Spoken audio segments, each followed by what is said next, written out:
How about Karen Mayo? Good evening. Good evening. Good evening, council members and fellow concerned citizens of Horry County. Thank you for giving me this opportunity to speak before you today about the Conway Perimeter Road, Phase 2. My name is Karen Mayo, and this is my first time ever addressing a government forum. But this topic is so important that I was compelled to get off the sidelines and make my opinion heard.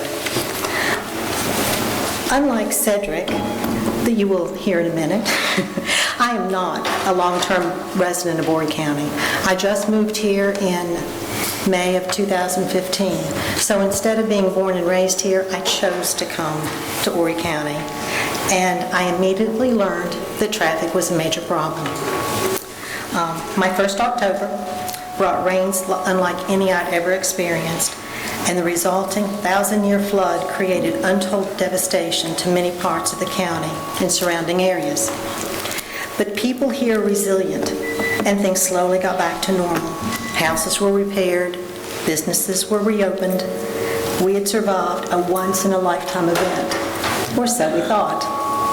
By November 2016, we were survivors of the big flood, and it was down to business as usual.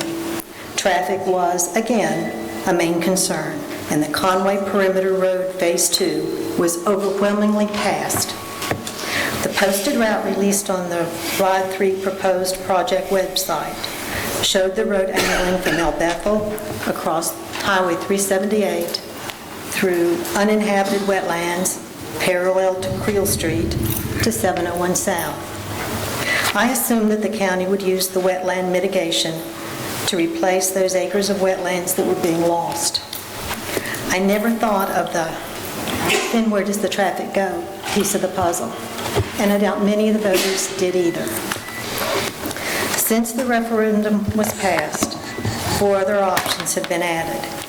Each of these options intersects 701 South on the southern side of Food Line on 4th Avenue. The beach traffic would have to turn left past South Conway Elementary School and turn right onto Church Street by Conway Meat Market to merge onto 501 South at the bridge at Lake Busby. All they're doing is meeting up with the same people they left at El Bethel back at 501. And as the bridge now stands in high volume traffic conditions, this is a dangerous proposition. More importantly, at certain times of the day, the increased volume of traffic routed on 4th Avenue through elementary school zone would create traffic gridlock, which could prove dangerous for children, parents, and staff alike.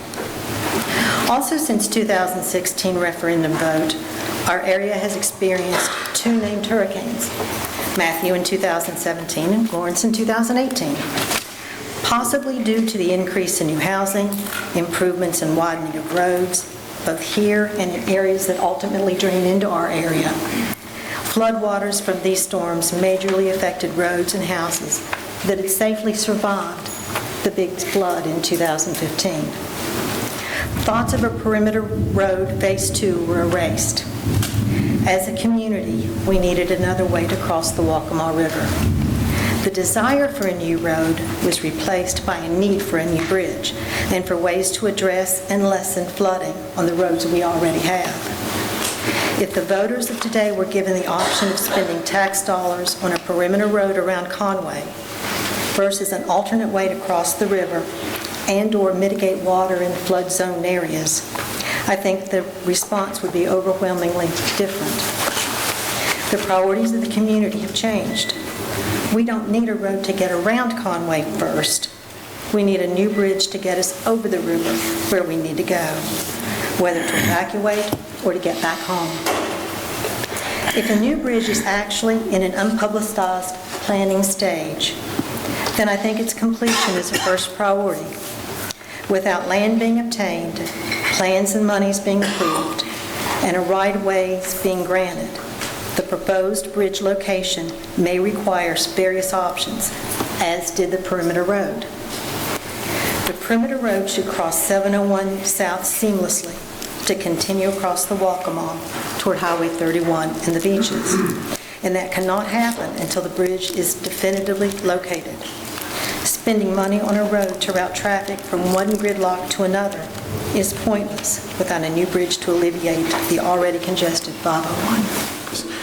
I come as one but stands as a thousand, and a fraction of those thousands are here this evening. And I ask those in red and those who are not able to wear red to please stand that represent us serving from the Sandridge community and surrounding areas.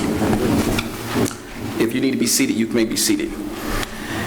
We come to you this evening wearing red, representing the life-staining blood that flows through our veins. We wear red because Arrive 3 Phase 2 referendum voted on in November 2016 by 69% of the electorate of Horry County and included a Conway perimeter, a 4-lane 5 to 5 suggested corridors, all severely affecting the Sandridge and surrounding communities. The King Branch AME Church is 165 years old, just below the Sandridge community. A few of the community members attend the oldest church today, African American church in the community, known as PD Community. Hannah Hemingway, my great-grandmother, 7 times removed, one of the oldest graves in the Sandridge community, was born in 1829. I am the 8th generation of Mother Hemingway.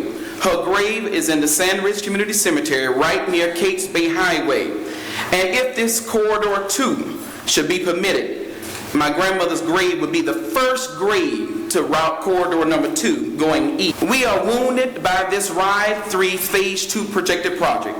The approval of Ride 3, it is said, to continue investing in necessary infrastructure, creating jobs, spur economic growth, reduce congestion, and enhance safety, shall have an adverse effect and ultimately destroy a community with the churches alone 542 cumulative years of services to this community.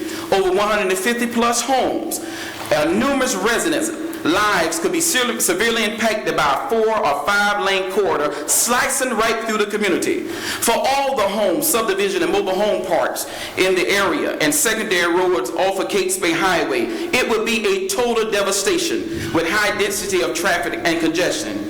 To some, it seems feasible to get traffic in and out of Myrtle Beach, which in years to come may become a desolate and ruined oceanfront and surrounding beaches more efficiently. The community members, parishioners, and all that live in these communities are continual tax base for this county. They are not weekend rentals. They are not snowbirds. They are not just coming for 2 weeks. They are taxpayers 365 days a year. Let's have order. In the early 1900s, Mr. Sam Olive and Mr. Lonnie Austin were the first home builders in the community. Mr. Lonnie and Angerone Davis Austin homes still stand today. When blacks were sharecroppers and could not afford major contractors to build their homes, Mr. Lonnie Austin and Mr. Sam Austin built a lot of homes that are in our community. And if corridors should come, just take a lot of the African American homes are not 100 to 200 years old because we understand what the times meant and where African Americans stood. But let me share this with you. Should Corridor 5 be permitted, the home and land of Lieutenant Job Abraham Blaine, Horry County's first African American police officer and the first black to run for sheriff, home would be destroyed. If Corridors 3, 4, and 5 be permitted, the historic Sandridge Community Park would be destroyed after Richard Williams, James L. Jackson, Odine Oliver, Anna D. Austin, Joseph Winley, and many others through blood, sweat, and tears labored through the years to establish a park that is in continual use today. Where would our young people go? We would love for you to join the Conway perimeter with the SAIL project, the Southern Evacuation Lifeline, but more importantly, plead to you to go the route you initially chose and provided in your brochure in 2016. Tonight, our beloved community is bleeding. Mr. Chairman and Council, see these men, Bishop Blaine over to my right, and Mr. Willard Beatty. See them as your fathers, your grandfathers, your brothers, and see that little baby as your son. Would you destroy their home? It shouldn't be an either or. It shouldn't be the ability to stay in your home should belong to everyone that their parents and foreparents work for. It shouldn't be an either or. If you are big realtors, businesses,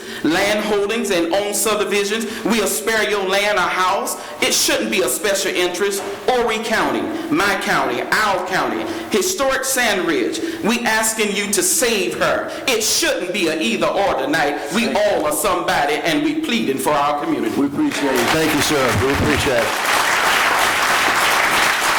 All right. close the public